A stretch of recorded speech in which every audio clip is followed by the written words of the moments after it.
What the fuck is up, y'all? It's your girl, Jess, and welcome back to another, only the second episode of Carefully Reckless Discussion. Now, the first episode, I had my little baby father. This episode, I got my big baby mama. You know what I mean? This is the one, the infamous Briana. So, hey, y'all. now they know you. They don't know you, but they know you. All right, because I talk about you, and you got Jerome crying about you, venting about you, mad at you, all of that type of stuff. She put out business out there that I always was beating them up. Yep, I put a lot of business out there, but that's just to bring us all together, keep us all, tightly close, as family. We're gonna open up this. We're gonna start off with some bubbly, because I can't have her in here sober. When I bring up certain shit, she can't be sober. So we going to try to pop this. Do you know how? Because I don't know how to do this.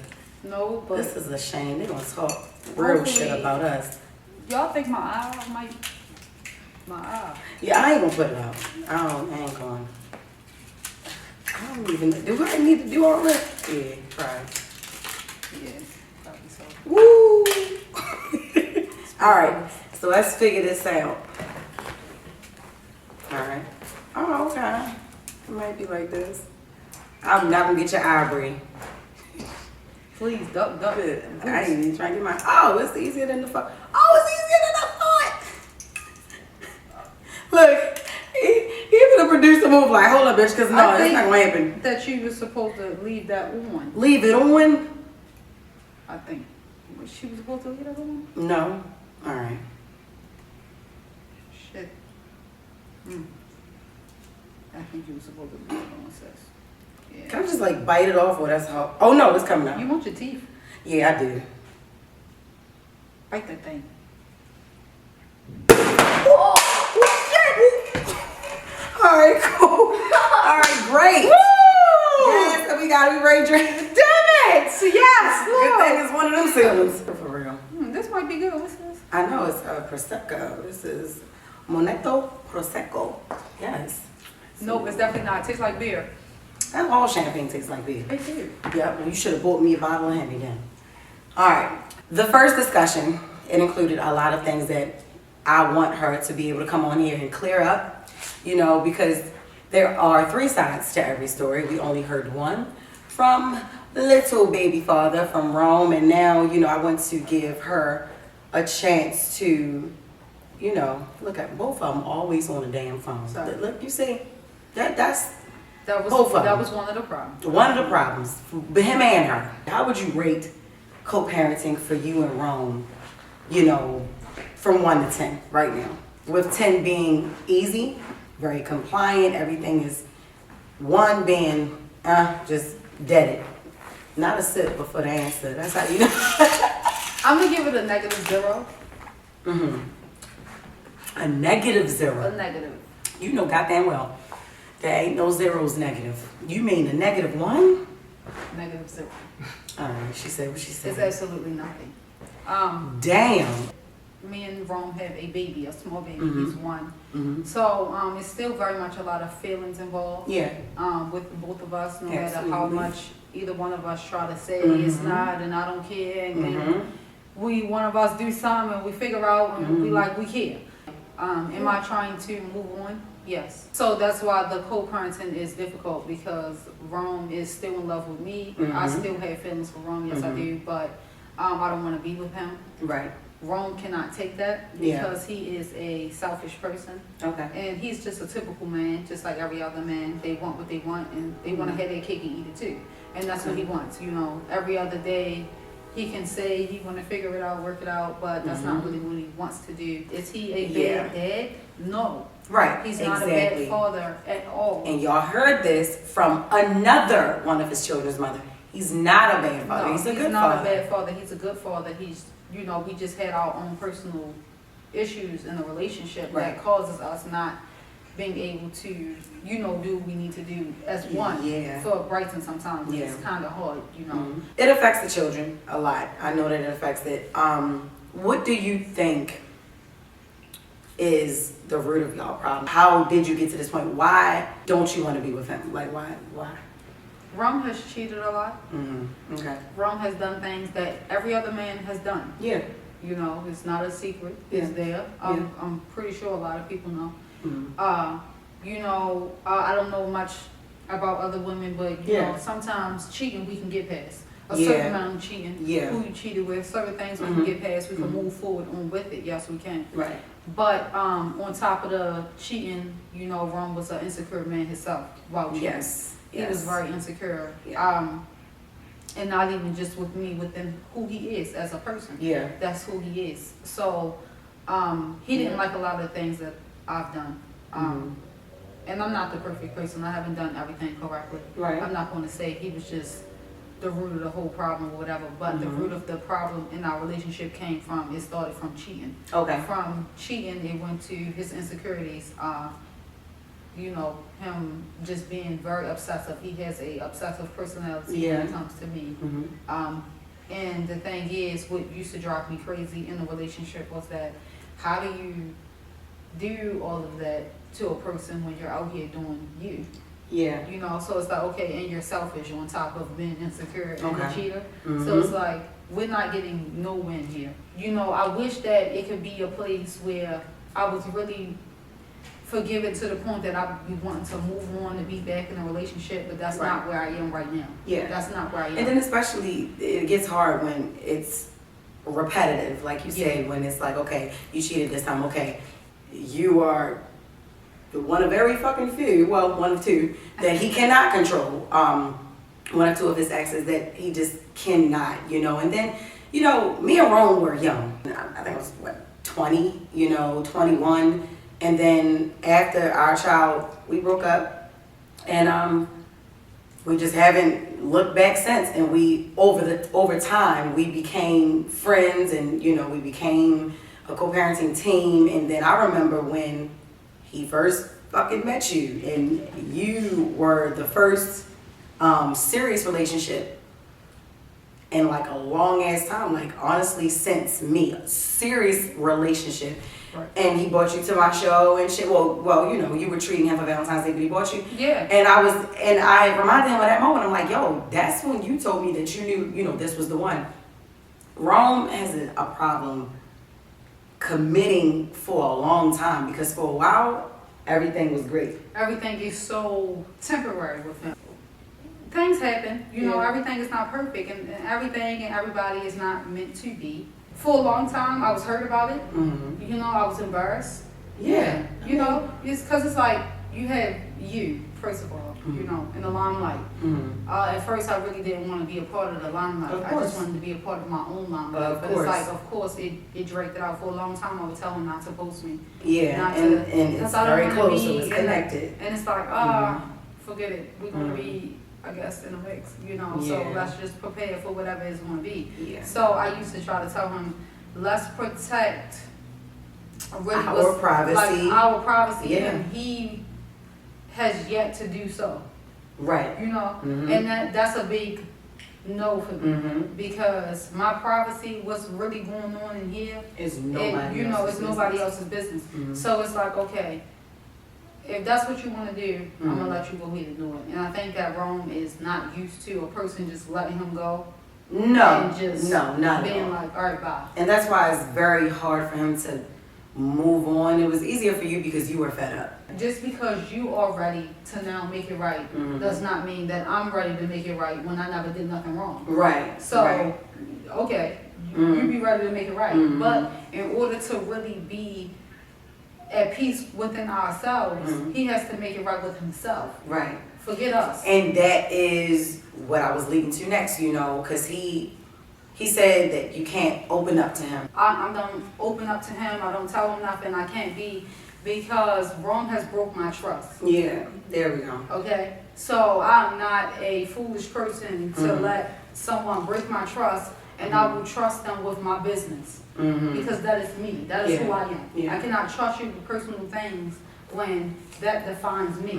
If I want to spread my business, I'll spread it myself. But it's going to hurt me more when I confided in you, and I sat there and I told you this in confidence, and you had the nerve to repeat it. To me. You know what I mean? Yeah. So, no, I never opened up to him, because he opened up a door for me to be like, oh, damn, who in there? So, because of who was in his door, I could not step in. He didn't change himself. He's only trying to change for you, but the fact that he's trying to change for somebody is not It's he, not like right. you said, it needs to be It's for not authentic. himself. It has to be for him. Because Exactly. if I tell you, not today, we're not doing this. You're gonna go live with another woman. Right, because you can't get your way. You're not ready to be a one-woman man. Yeah. Because when I tell you no, you go look for somebody who tells you yes. Yep, and those are the insecurities that So are there you deep go. So within. you're not ready, because then with the temporary, you went and created a temporary problem. You went and you laid with this woman, whichever woman it was. Yeah. And you made her feel away because she laid in the bed with you. Us as women,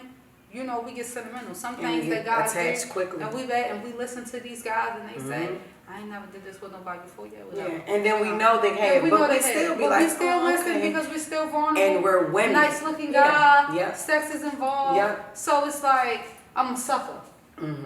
Take me to the candy store. I'm a big one. I mistakenly have done things. I have went back. I doubled back a lot of times. Of course I did. Oh, you can tell me that, but let's hold up. you doubled going back too?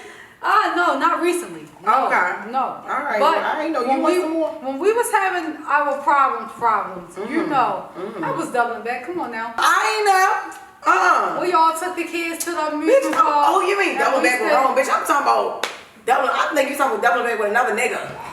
That's why I'm like, hold on. This bitch gonna tell me don't be stupid. I'm like, bitch, I ain't know you was talking about with him. All right, cool. Because when he said double back, he meant double back with somebody else that he ain't even want. And that's how he lost you. He doubled back with another ex and was like, well, this person wasn't even his ex. It was just like he doubled back with, you know, somebody else, and then with another one of his kids' mothers, and like he did that when he couldn't get, like what you just said, when he couldn't get his way with you.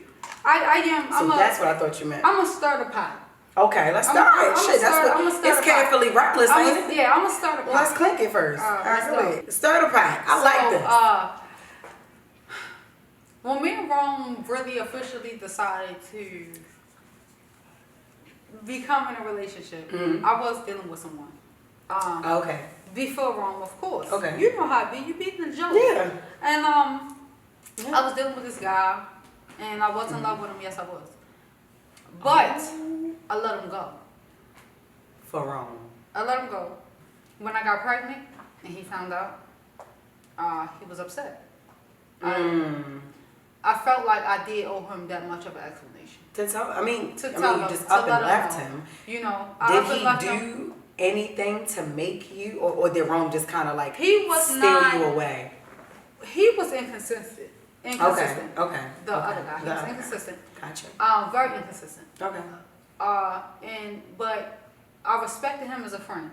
He was my friend first. Okay. I can honestly say that he was my friend first. That's good. Definitely, for sure. So we had a whole different type of connection. It wasn't about sex. Forget the relationship. Forget the feelings. He was my friend. I could really call him and be like, I'm having problems with my mom. And he could give me, you know, so much insight, so much advice on what to do. He was guiding me along the way. So one thing about men, a lot of men don't care. Yeah. So when you find a man that cared enough to give you the game, to teach you the That's game, who you fall in love to with. put you on with it, that person you makes fall you in love vulnerable. with their mind. Because it's like, okay, I know for a fact that you care because you care about what I'm thinking. Yeah. You care about what I'm going to do. So that's what it was with me and him. But he was very inconsistent. Rome was consistent. Okay. Rome was still a lovable person. Rome was giving me the affection, the kisses, the hugs, the where you at, pull up, the flowers, the wine and dine. You know? Really? It was that. Oh, so he was, because remember he said he did all this shit before, and I was like, nigga, you ain't never do that shit. But I did say this one was different. So yeah, okay. So he did do that shit. Like me and him had long car rides, you know what I mean? Like it was in okay, wrong. Yeah, you know, he definitely had some good uppers, you know. He, you know, I would be like, I don't have a babysitter for this date, you know what I mean? He's like, I got Ashton, bring his son. You know, I like that. I fell in love with that. I did. Oh my God. My son, he treat my first son like that's his son. You know, and I respected that because of what I go through with his father. So it was like, okay, Ron was stepping in being a man, and it was like, okay, I love the way he is with my son. So you fall in love with that. And once we really created a family, it was like, how do you just up and leave your family? Like, this is bigger than what people see it to be. With my friend, he started doing the mind fucking game where he was just like, if we're supposed to be friends, you really just want not never talk to me ever. Then so you cut him off, like wasn't even talking to him because of Jerome. Yeah, because of Jerome. Because and he's I felt not like that. Yeah, I felt where Rome was coming from because I don't want him to do it. Absolutely. If I tell you to cut that bitch If off, if I tell you shoot her, that's what you better do. That's Yeah. All right. You never ever see yourself with Jerome. No. Ever. Yeah. It's just really that. Yeah. And once again, to tell y'all, I do very much still love my baby father. Yes, I do. I'm not worried about another man. I'm just worried about me. Yourself. I'm just worried about my kids. Right. I'm worried about us. I'm worried about my mental stability. Like nothing else, because I have to be mentally prepared and stable for my children, for my sons. I have to be the person that they need me to be. You know what I mean? I have to be mom. She's 24. She is the youngest of all of the children's mothers that, all right, I'll be out there. Now, fast forward, one child later, she like, and another child later, now she has 2 boys. She's like, I'm not trying to work for nobody. I don't want to, have to go clock in. Like, I want to be able to move on my own. I'm young. I want to travel the world. I want to, love myself. I want to, and I see a lot of growth in Briana. I really, really do. She from East Baltimore City. She lost one of her parents as well, just like Rome said he has. And that's another thing. I was like, well, both of y'all have went through trauma. She's lost a parent, and then she raised, she's still, kind of raising her siblings, like her little brother and, and then she has her own child. And then her first child, he's autistic, Kenny, and he is how old? He's 5. He's 5. And so that's a lot. And this was before she turned 24. She's just 24 now. She's not even mid-20s. She has a whole lot of life to live, and all of this shit made her grow up so fast. So I think the companionship between her and Rome, it shocked him too, because he thinking she just a little young girl, when he first met her, and she really wowed his ass, wowed me too. So when I say I really respect you. You know what I mean? I really do. And also dealing with a lot of the shit that my fans and a lot of my unsolicited fans and haters and shit, because that shit is attached to her because she's attached to me now. So a lot of people have a lot of shit to say, and and then a lot of times Jerome don't make it no better when he tries to paint a picture like it's not him and it's her, or it's because he blames everybody else for everything that's going on with him, so that's why I say I really, really give her a lot of respect. And her and I have 2 total different relationships with Rome.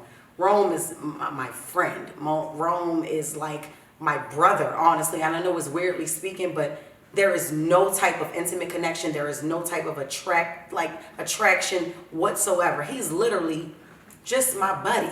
You know what I mean? Like a co-parent. I have been, I have sat with them plenty of times. Like, even with the little baby father videos, sometimes I have been the one to record them. Like, I have been. We'll be in the same room. I will be in the same room, and they don't even know because I wish to tell her. And she has tried to make me plenty of times. And at first, like she just said, I don't want to be in the limelight. I don't want to, in the camera plenty of times, and I said, no, I don't. So I'm happy I got her here, because she ain't for no camera. She'll be like, come on, one. Right. Like, shit, just damn. give me one co-parenting therapy, and she just be like, that ain't what I'm trying to do. I want to thank you for finally doing this shit with me. This is Big Mother. That's what I call her. Big Mother. She's a boss mom.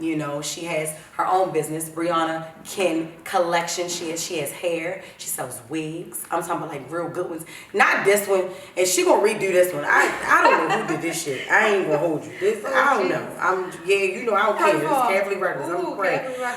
But she is a lash technician. She seen a lane of entrepreneurship, and she was like, shit, I'm doing it. I got 2 boys, and I don't have, and what I love about it is she don't see no competition. No. She don't see no competition, and that's how you soar, straight up. You see no competition. Even if you know you have it, or even if you do, when you don't pay attention to what others are doing, you prosper more and you grow. And so I do want to give a shout out to her success, because it's only going to get bigger and it's only going to grow. I love you. This is my girl. All right, that was the second. You want to come in and say what's up? He has to. Come on. Let's Jesus. go. Come on. Tuck your First of pockets. all, Come on, put your yeah, pockets. tuck the pocket. First of all, he mad cause Shane bring his little brother. He got a little attitude about it, but he'll be all right. All right, say hi to them then if you gonna say something. Sup? Oh. All right, bye. That is not Boo. such a Baltimore Get him child. off of there. Not what's up. It's hi. How are you guys? No, that's wrong, child. I know, right? Yeah, yes. So this was the second episode of Carefully Reckless Discussion with Briana, my big mother. I love y'all. We'll see y'all again. Peace. That's cool.